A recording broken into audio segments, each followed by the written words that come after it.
ડીસીપીને અમારે કહેવું પડશે. તમારા પોલીસ ઇન્સ્પેક્ટરને સમજાઈ નથી રહ્યું ઓફેન્સ દાખલ કરવાનું. સ્ત્રીઓને અશ્લીલ ગાળો બોલવી એ ફોજદારી ગુનાનું કૃત્ય ના કહેવાય. બિલ્ડરોના માણસોને બીજું ખબર પડી એટલે 78 વર્ષના કાકાને ઉપર ઓફેન્સ દાખલ કરી ગયા. તમે જે એમનો ગુનો દાખલ કરવાની જો સૂચના ન આપી હોય અને 20 દારૂના અડ્ડાનું લિસ્ટ પણ જાહેર કરવાનો છું. તમારે ન કરવું હોય તો ડીસીપીને ત્યાં જવું. તમે મને ના પાડી દો તો હાલ ફોન મૂકીને ડીસીપીને કહું. દારૂ અને ગેરકાયદેસર પ્રવૃત્તિ સામે હવે જિગ્નેશ મેવાણી ફરી એકવાર મેદાને આવ્યા છે. અમદાવાદના પાલડી પોલીસ સ્ટેશન વિસ્તારમાં મોટી સંખ્યામાં લોકોને લઈને તેઓ પહોંચ્યા અને મહિલા પોલીસ અધિકારીને તેમણે તતડાવી નાખ્યા. શું સમગ્ર મામલો છે, કેમ જિગ્નેશ મેવાણીનો ગુસ્સો સાતમા આસમાને જોવા મળ્યો, વિગતે વાત કરીએ. વૈષ્ણવજન તો તેને કહીએ જે પીડ પરાઈ જાનાને રે. નમસ્કાર દર્શક મિત્રો, નવજીવન ન્યૂઝમાં આપનું સ્વાગત છે. હું છું ફૈઝાન. વડગામના કોંગ્રેસના ધારાસભ્ય જિગ્નેશ મેવાણી અવારનવાર મેદાને પડતા હોય છે. અધિકારીઓનો જાહેરમાં ઉધડો લેતા પણ નજરે પડે છે અને દારૂ અને ડ્રગ્સ મુદ્દે તો તેમણે રીતસરનો યુદ્ધ છેડ્યો હોય તેવી સ્થિતિનું નિર્માણ પણ થયું છે. હવે ઘટના એવી છે કે અમદાવાદના પાલડી વિસ્તારમાં જે ત્રિકમલાલની ચાલી આવેલી છે તે રીડેવલપમેન્ટમાં આગામી સમયમાં જવાની છે, પરંતુ ત્યાંના સ્થાનિક લોકો વિરોધ કરી રહ્યા છે. પણ આક્ષેપ એવા થઈ રહ્યા છે કે ત્યાંના બિલ્ડરો અમુક છે જેમના કોન્ટ્રાક્ટ સોંપવામાં આવ્યો છે તેઓ દાદાગીરી કરીને ત્યાંના લોકો સાથે અભદ્ર અને અશ્લીલ વ્યવહાર કરતા હોય તેવા આક્ષેપો સામે આવી રહ્યા છે. ને આ ઘટના લઈને 78 વર્ષના વૃદ્ધ સાથે બિલ્ડર દ્વારા દાદાગીરી કરવામાં આવી હોય તેવી ઘટના સામે આવી હતી. જે મામલે પાલડી પોલીસ સ્ટેશનમાં જે તે સમયે વૃદ્ધ દ્વારા ફરિયાદ નોંધવા માટે પહોંચ્યા, પરંતુ ફરિયાદ નોંધવામાં ના આવી હોય તેવા આક્ષેપો પોલીસ પર લાગી રહ્યા છે.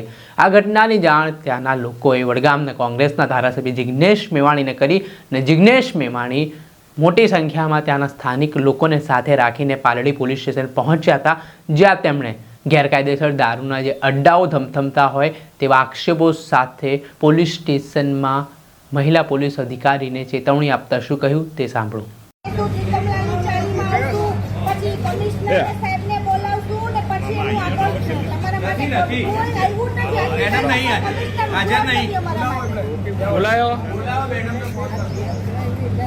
અને શું કે છે ચેક નહીં ગયો ને તો કે તમને રાતોરાત સળગાવી નાખશું આવી અમને બળજબરી કરતો એની ઓકાત કઈ છે. તો ત્યારે મોદી નહીં જોતો તો ક્યાંય બેઠો એ છાપરામાં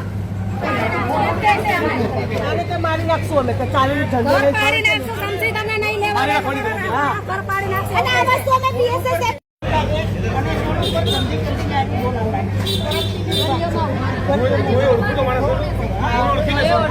બધી બહેનો ગાળો બોલે ને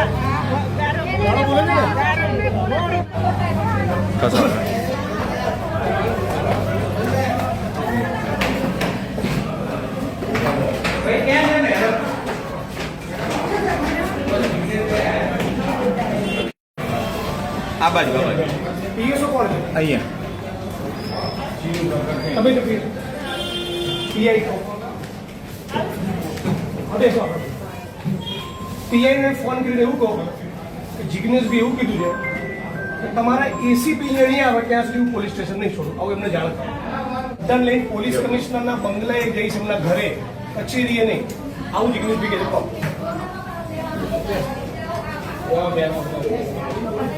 તમારે કોઈ ભાઈઓની પણ રાહ જોવાની નહીં, તમારે સીધું પોલીસ સ્ટેશન આવી જવાનું.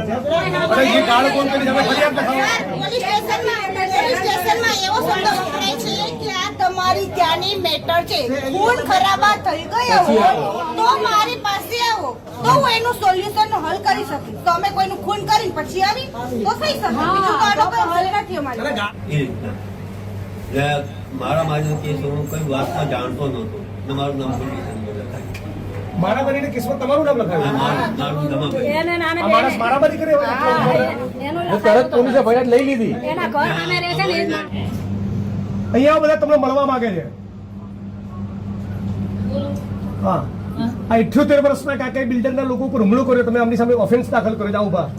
હા હા, આ 78 વર્ષના કાકા જે શારીરિક અશક્ત છે, સરખું ચાલી નથી શકતા, એ લોકોને મારે છે. એમ તમે એફઆઈઆર દાખલ કરી છે આમની વિરુદ્ધમાં. અરે તમે એફઆઈઆર કરી છે, આમની ઉપર આરોપી બનાવી દે.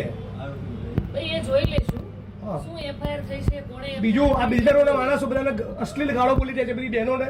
તમને અગાઉ ફરિયાદ કરી છે, લેખિતમાં પણ ફરિયાદ આપેલી છે. તમે આપી દો. લેખિતમાં ફરિયાદ આપેલી ફેબ્રુઆરી. તો અત્યારે એની તપાસ અમે કરીશું. તપાસની FIR કરો અત્યારે અત્યારે FIR એમની રજૂઆત હશે એ પ્રમાણે અત્યારે હાલે જ FIR દાખલ કરો કે ગાળો બોલી છે તમને અશ્લીલ.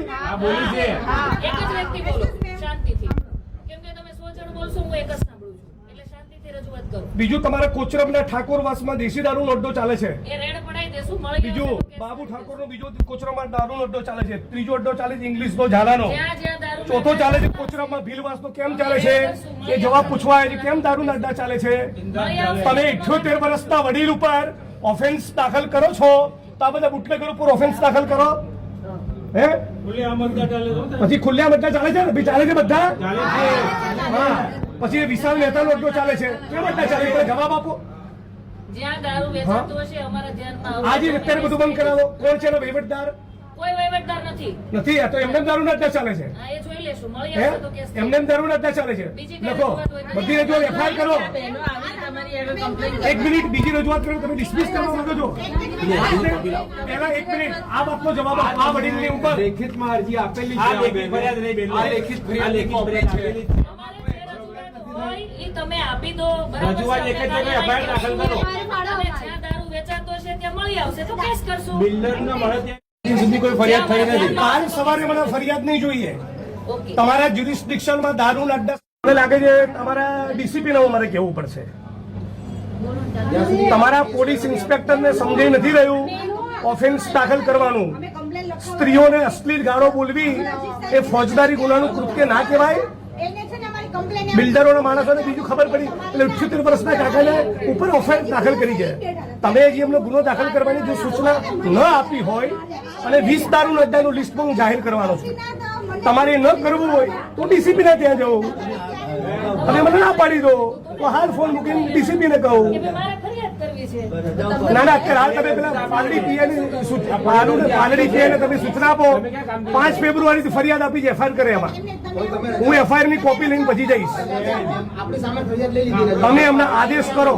તમારાથી ન થઈ શકે તો મને પ્રેમથી ના પાડો તો સીપી ના ઘેર જવું, ઓફિસ નહીં જવું, ઘરે જઈશ. નીકળજો.